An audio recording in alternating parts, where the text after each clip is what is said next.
So we're going to talk about the Switch 2 Nintendo Direct first. We're going to talk about the positives and the negatives, not just one or the other, because there was both. Mm-hmm. But, elephant in the room, gotta get that out of the way first. Jesus Christ, the state of our economy is really hurting us here because the $80 for a digital game? That's a bit ridiculous. 90 for a physical? Oh, I don't even know where to fully begin with $80 and $90 games. Because I am a proponent. I do believe in charging less for a digital over a physical. And I guess this is the first point I really want to talk about from the Direct itself is the physical media itself.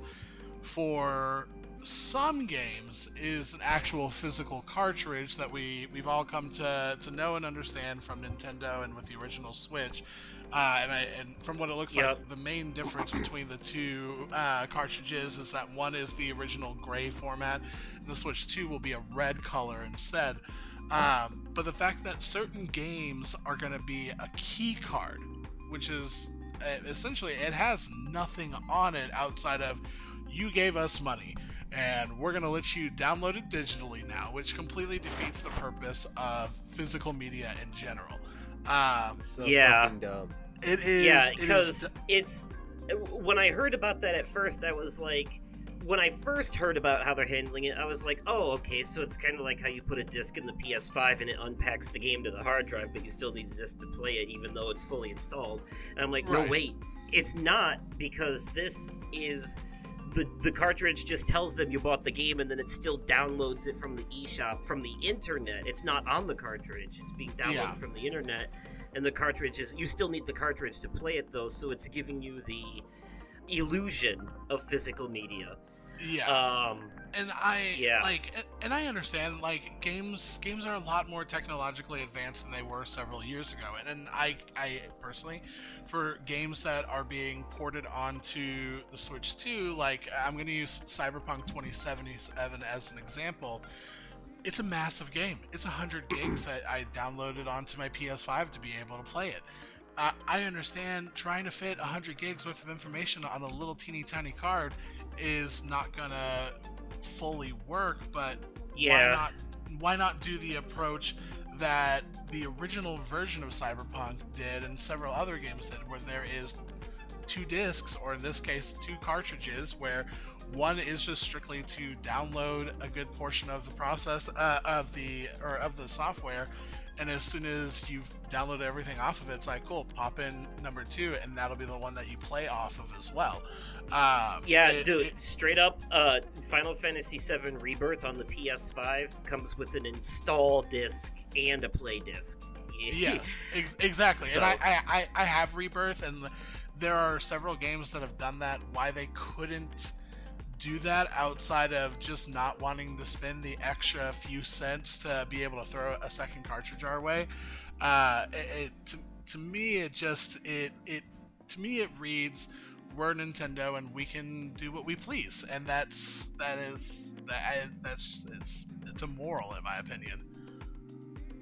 Yeah, and I've seen the conversation is pretty split so far because the thing is, the Nintendo Direct itself, the actual Direct, was decent. Maybe a bit underwhelming because there was way too much focus, for my taste anyway, on remasters of games that already existed. A lot of stuff that people who want to play these games have already played them on other platforms 4 years ago. Right.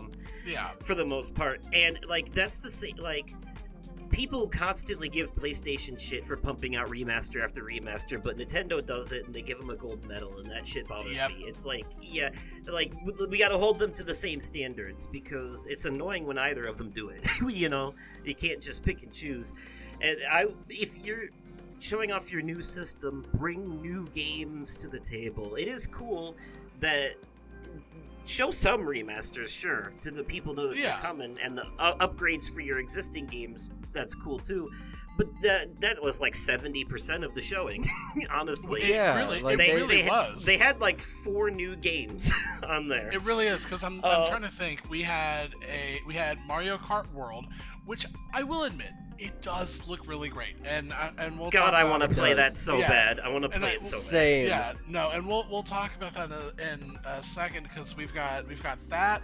We've got Donkey Kong Bonanza again. Also, does look really, really good, and it does look like a lot of fun. We've got Kirby Air Riders, which I never played the original version of this 20 years ago. So for me, I'm like, okay. I mean, that's just the second racing game. Like we just got World. I feel like this shouldn't have been as high on the priority list for close to launch or for announcement or anything like that. And I'm trying to think. But it is very niche. It is very niche, but it was a GameCube game, the original. It makes sense if it coincides with the GameCube coming to Virtual Console, which is something I was like, okay, it's about time. I have to say, I don't know if it's just because I'm so excited for that.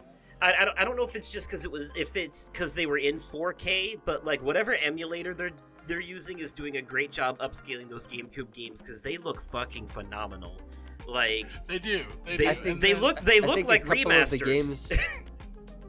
I was saying, I think a couple of the games that I saw on the list were one of them was Pokemon Coliseum, and one of the other really big ones that I saw on there was Super Mario Sunshine. Yeah, and Pokemon XD, I have always wanted to play, so I am very excited about that.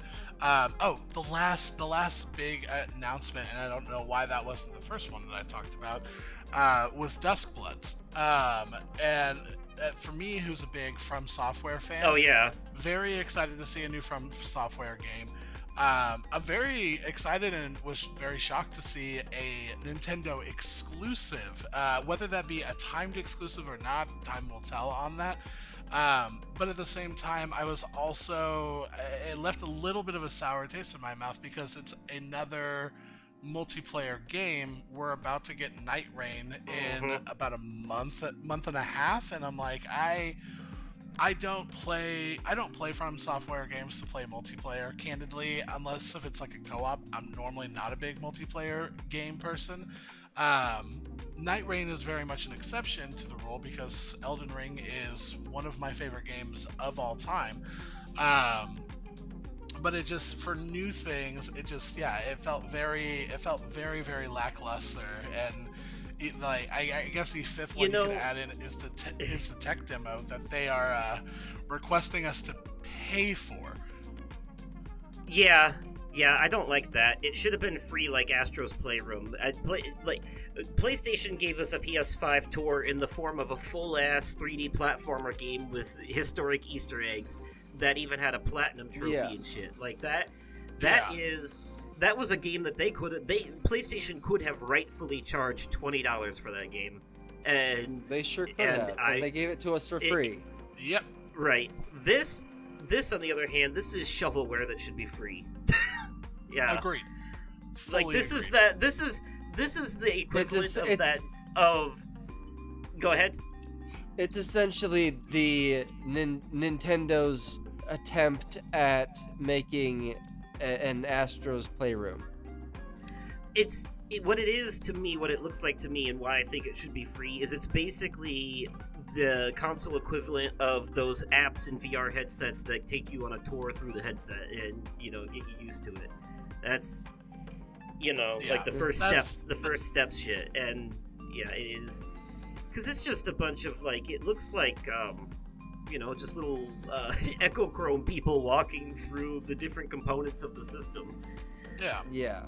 So I wanna ask y'all now. Obviously, this is, as we all know, it is most likely 99.999% chance going to change. But how did y'all feel about the $449 base or $499 base plus Mario Kart World as a price point? Initially is the main thing I have to say, because it will likely not be the case moving forward. But how did y'all feel about the original price point? That's already a high price tag. I think it's fair considering the hardware. It's the same hardware as the PS4 Pro, and it's the same price. Because this is not fair. This is no longer we have to remember the original Nintendo Switch is running on mobile phone hardware, and at this point highly outdated. So the hardware that's running in the Switch 2 allows for 4K and 120 FPS, just like the newer consoles. So it's closer to on par with them now. So that price point I think is that's a fair price. I say that that's a fair price. That's a fair price tag. Yeah. Yeah, I agree. I agree with. I was curious about Yell's opinion because when I saw 449, I was like, they are tricking you. They're tricking you into thinking you're getting a deal with that bundle though, because they're charging $80 for Mario Kart. So if you buy the bundle that gets the game that's for $500, then you're only paying $50 more than you would for the system by itself, and therefore saving $30. But what you're really paying there is what the goddamn price of the game should have been in the first place. Honestly, it's not a deal; it's the right price. Fully agree. Yeah, I will say that was of everything that they announced. Like it's a toss up for my two biggest negatives. It's either the game card, because Nintendo has always and forever been the real champions of physical media, and it's it's one of the many reasons why I've always loved Nintendo, is because we've heard me talk incessantly at this point about how much I cherish and how much physical media means to me. So to see the game card aspect was just like a shot in the absolute heart to me. Like I could not believe it. But the other part is it is the price points for the games. I know a handful of years ago, and I can't remember who was the first one to do it. I think it was a 2K game that did the $70 games, and everyone immediately started following suit. We've heard rumor after rumor about how GTA 6, when it comes out later on this year, that it's going to be $100 game. And now we have Nintendo, who is saying $80 for a digital, $90 for a physical, and all of their games are $70 or $80. They're remasters of games, or not remasters, but enhanced versions of things like Tears of the Kingdom, are going to be $80. Ports. Yeah, and but if you already own it, I know you can get it for free. I looked into that. Yeah, I was gonna say I looked into that. A lot of them, they're doing like the PlayStation thing where you can pay I think you can pay an upgrade fee if you already own the original game if you're not a online member.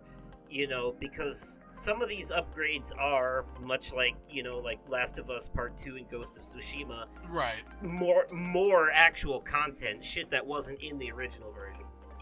That you can only get in the upgraded version. You know what I find a little fishy though? They didn't disclose the price of those upgrade packages. I think it's like $10-$20. That's another issue I had with it, is they didn't they didn't disclose the price of much of anything but the system. If the digital copies of games are $80, I think a lot of people are gonna lose their shit if the upgrade bundles are like $15-$30. Yeah. I mean, I would expect $20 at most, $10 at the least, because the PS5 version of The Last of Us Part 2 was a $10 upgrade if you own the original. Same for Ghost of Tsushima was $20. I wouldn't have an issue with.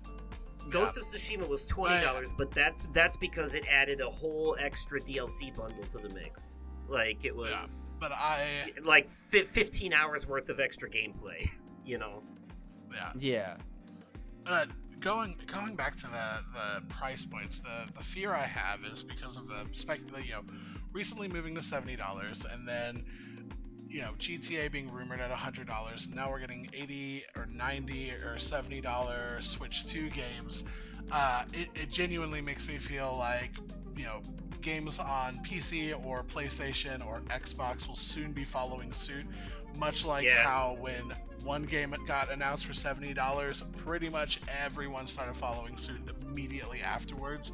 And I've heard the argument of, the dollar doesn't hold as much weight as it did 20 years ago, and video games were $60, $70 in the 90s.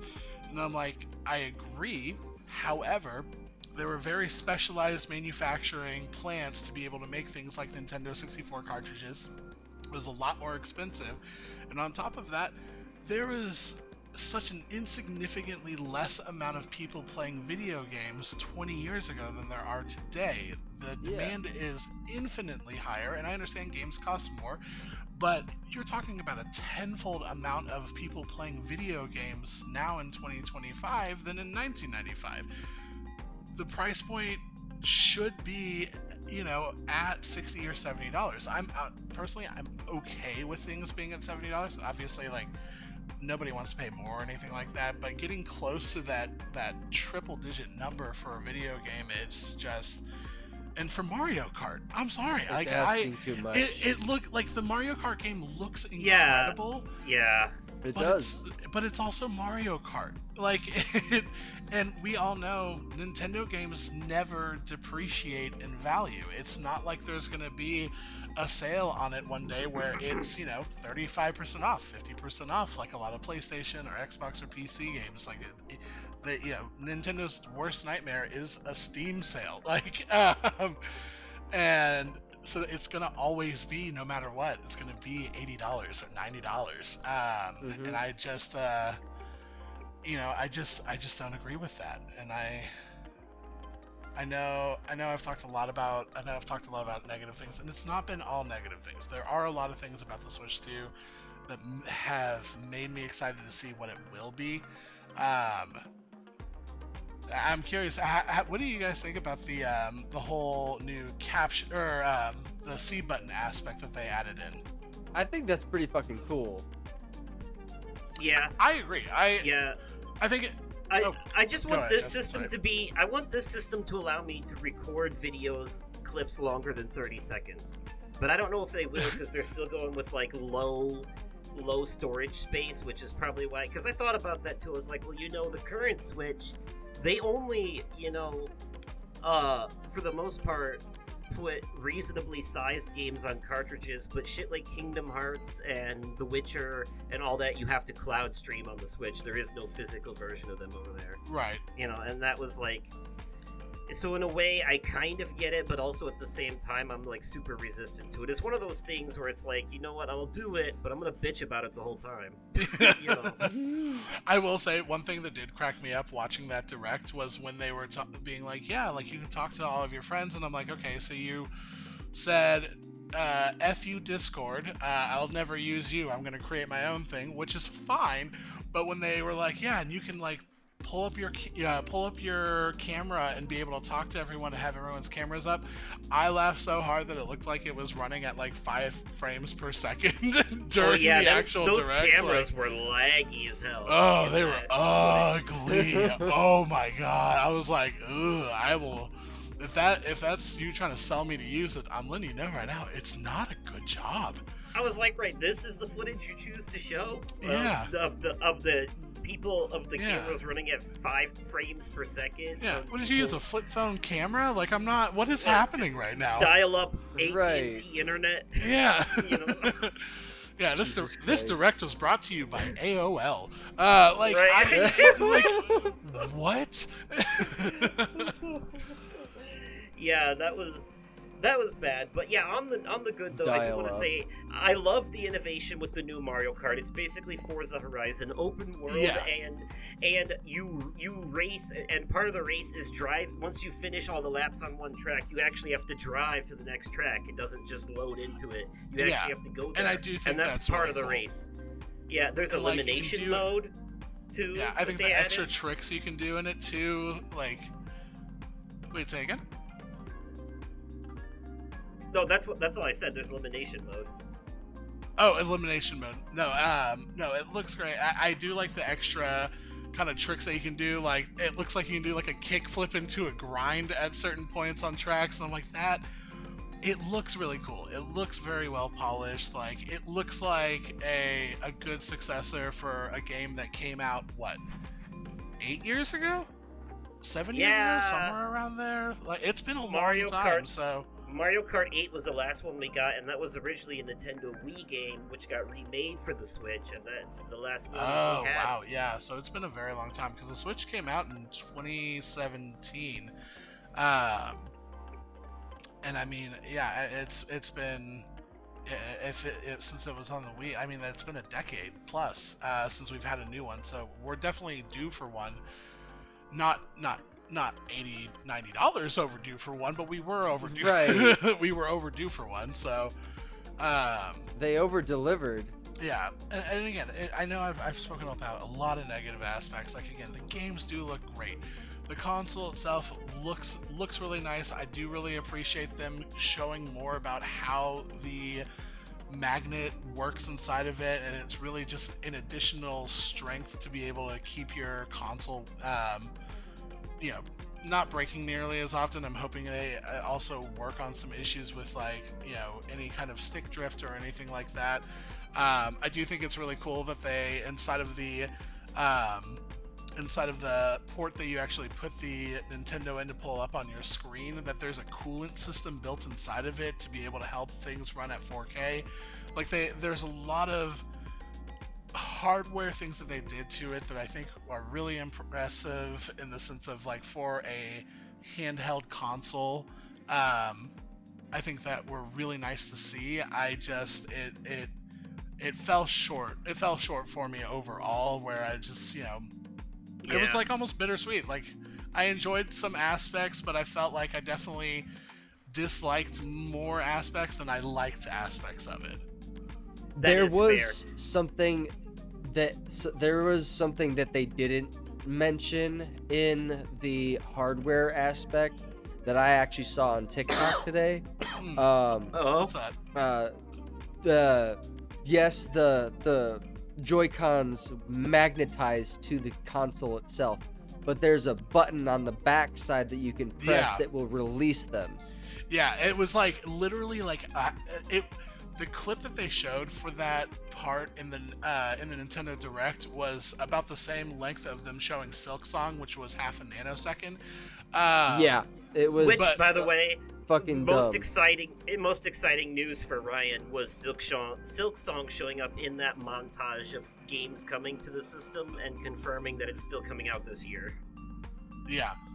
I still don't buy it. Like, I know that we have our I know that we have our fantasy league, and I'm the only one with one slot left that I've been holding and waiting for the right moment. I've been thinking about Silksong, but until I get a real date, not a 2025 date, I can't pull that trigger quite. I can't pull that trigger quite yet. You've been very strategic with this. I listen, and I wanted to do it on direct day, but I was like, oh, I'm gonna have like 8 games to choose from, and it was 4, and I've never had to consider to myself whether or not a price point can affect a review, but I feel like $90 for a game could affect a review. Like, if it is not the most polished, amazing, perfect, fleshed out game possible, 0 bugs on launch. It needs to, if you're gonna charge that much, it needs to be 0 bugs on launch. It needs to be free DLC with it. Like, you can, like, no. Yeah. Well, Mario Kart games have actually usually run pretty goddamn well. Like, consistently across every platform, they've always been one of the best playing games Nintendo's ever had. So yeah. Yeah, I mean, hell, in a lot of ways, even the old Super Nintendo one still kind of holds up a little bit. Just a little though. But it's playable. You know what I'm saying? It's not unplayable. Yeah. Yeah. So, no, I will say oh, I'm so sorry. Go ahead, Justin. I was just gonna say, I jokingly told Ryan that when he asked what I thought was gonna be in it, I was like, a bunch of remasters and a new Kirby game. I did not think I was gonna be right. You know. You were on the nose. You were eerily accurate with that. And you know, I think I know why they're not doing a new 3D Mario yet, because they did Donkey Kong instead, and they're gonna sell the system with Mario Kart. I think next year, new 3D Mario. I think they're gonna wait to get the systems enhanced first, and then next year we're gonna get one. That's my prediction. Yeah. No, I can agree with you on that.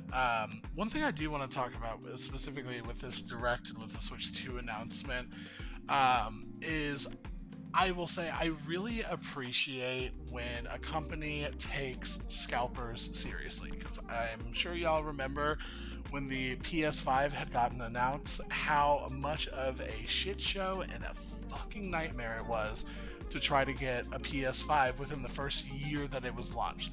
Yes. I didn't get mine until 2022. Yeah, I personally was very, very fortunate to be able to get a PS5 on launch day through, I think it was Amazon. I follow a lot of different people on Twitter, because I refuse to call it X, that will announce when things go live, and will even post links for it before it officially goes live, so I can continuously refresh. And I was fortunate to get one. I love that Nintendo wanted to counteract that. I will say I do think the approach that they had with it was a bit too aggressive, because the stipulations was that you had to be 18 years or older. Check, done. Almost twice that, but check. Secondly is that you needed to have at least 50 hours of gameplay on your account, which I love that. That means that someone just can't have an account. Can't just have an account. They actually have to be someone that actually plays games. You need to have signed up for the newsletter, which I'm really glad that I always sign up for newsletters and always attach it to my junk email. The last part, though, is that you had to have had a subscription for at least 12 months for Nintendo Online. And for me, I'm married, and both my wife and I have a Switch, and we both love to play. And instead of having two separate online accounts, we did a family plan. Sam was the one that set up the plan. That's what we do. Yeah, Sam was the one that set up the plan, and I just, whenever it's the annual renewal, I just give her, I think it's like $60 a year or something like that. I give her $30. We have a couple other friends that are on our family plan, but per the rules and regulations for being able to do a pre-order through Nintendo, you had to be the one to pay for it. You had to be the admin of a family or just have your own account. So for me, who has been paying for online for the past 4 years or something like that, and have thousands of hours on my Switch, I'm not eligible. And that is, to me, that is an incredibly frustrating thing, where it's like, find ways to get around scalpers, but not make it so rigorous where a lot of people aren't able to get it. And there's also a lot of people that love the Switch and Switch games, but don't play online or don't care about playing the retro games or anything like that. And it completely removes them out of being able to pre-order it, because it's such a nightmare going through something like GameStop or Best Buy or Walmart or Target or whichever big box retailer that you end up getting a console from. Now none of us are eligible. But now none of us. Yeah, because now none of us are eligible. They're gonna delay the pre-orders, because of the whole tariffs thing for the U.S. anyway. Yeah, so it doesn't matter now. How much do you guys think it's gonna end up being? I don't think I would. I don't know, and I'm scared. So, because I have double that amount of time in like Mario Party alone, I think, for the hours required. But I've let my online lapse a bunch, so I don't know if I meet the 12 months requirement anyway. Yeah. So it's but no, so right now I believe what it is. I believe our Our current tariff situation is that every single country, including a country that doesn't even have any humans, just has penguins on it, is getting charged 10% tariff. But specifically for China and Japan, they received an additional, I think it was 35% reciprocal tax. So a lot of speculation is that it's going to be somewhere in the $600 to $700 range. Is what a lot of analysts are believing the Switch 2 is going to be, which is the price of a PS5 Pro. That's insanity. That's absolute insanity. That's insanity. That's fucking nuts. Yeah. And I wouldn't be. My chances of getting one at that point would go down from like 70% to 0. Yeah, and that's the thing is I'm willing to spend money if it's worth it for something like that. I just can't see myself shelling out. And I know I joked earlier saying it'll tie in later, and I know Justin, you mentioned it as well going into this segment. But both Sam and I sat and had a really long conversation after we're Pacific time, so we woke up at like 5 o'clock in the morning and came downstairs at like 5:30 to start watching the Nintendo Direct at 6 o'clock in the morning. And she and I both just kind of sat with our feelings about the games that were being announced, the game card situation, and everything else in between. And Sam is very much a cozy gamer. She was really, really hoping, and I was like, please please level set your expectations, because she really wanted an announcement for a new Animal Crossing game. And I was like, I really don't think that's going to be a launch title announcement. If they do one, and that's a big if, it's probably going to be like 2-3 years from launch. But with no announcement for that, no 3D platform Mario game, really just four new games. We both agreed it was not enough for us to try to buy into it now. We think that waiting a couple of years, waiting for when they do hopefully announce another Animal Crossing game, probably come out with an OLED version, beefed up version, at that point we'll get a Nintendo Switch 2. But there's not enough pros for us to do that, and it's a shame because I am someone that I've picked up a Nintendo console, whether it be a full console or a handheld. I've picked one up on day one of release since the Nintendo DS. This is the first time I am sitting out since the original Nintendo DS, which was like 2002. And instead, we decided to go in and get a Steam Deck instead. Sam's big on the handheld. She'll be able to play handheld. There are big boasts about being able to play things like Cyberpunk and Elden Ring. I now can also play Elden Ring and Cyberpunk on my Steam Deck. And it felt like I was getting a better value for the amount of money, especially because I won't have to worry about spending $80 or $90 on a game. Right. Plus, like a Steam sales, which I'm pretty excited about. Right.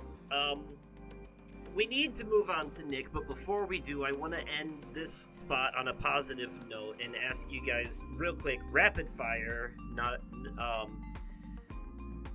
gun to your head, if you have to choose favorite thing from the Direct overall, most excited to play, or whatever, just off the top of your head. Mario Kart World. Okay. That's what I'm most excited for. And you, Brooksy? Donkey Kong Bonanza. I haven't had a really good Donkey Kong game, I feel like, since 64, and this feels like it's really gonna scratch that itch for me. I agree with both of those. I think I'm leaning more Mario Kart, though, because I'm just obsessed with Mario Kart and Mario Party. Something about them, the way they play, just appeals to me in a certain kind of... There's a specific scratch in my brain that it itches, and I really like them both. So, didn't we get aren't we getting an expansion on Mario Party Jamboree? Yep, on the Switch too, there's going to be an expansion version. Yeah, honestly, I think it's the chaos. I just love how it's Mario Kart has some skill base in it, but there's still with the items and shit, you can be as good as you want and still get fucked, Like, yeah. So I think it's the chaos I like. It's the like, yeah. I might be a little evil. This clip was brought to you by The Overcast, the official podcast of Oversoul Gaming, available on Spotify, Apple Podcasts, and all your favorite podcast platforms.